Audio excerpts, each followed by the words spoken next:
New at 4, a creek in Johnson County that hasn't been properly tended to could cause damage to property and even homes.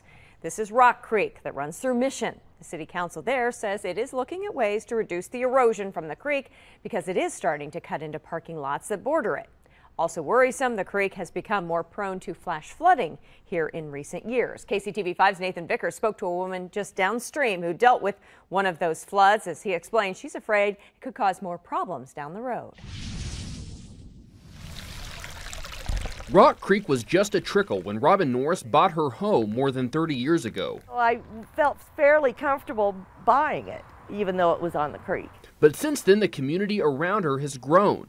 The creek now overflows with runoff during a big rain. You can see the power that the water had rushing down here. She says in late summer, the water almost reached her house. We ended up with water up about halfway up the yard here. And during a massive rain in late August, she heard cracking noises. Now 2 giant trees lay over the creek. They are huge around. The downed trees are close enough to the water to catch limbs and other debris.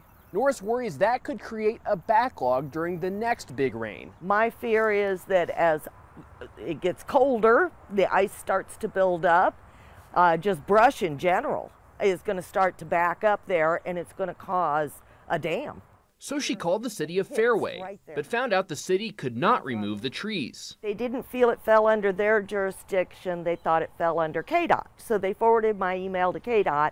A KDOT spokesperson told KCTV5 over the phone that the department has examined the trees and determined they are not an immediate threat. KDOT plans to remove them in the spring of next year. Norris just wants them gone before the waters rise again. Before we have a major problem. In Fairway, Kansas, Nathan Vickers, KCTV5 News. Now, Mission Public Works says one solution it is considering is to build concrete barriers along the banks that would allow Rock Creek to flow more smoothly through its city.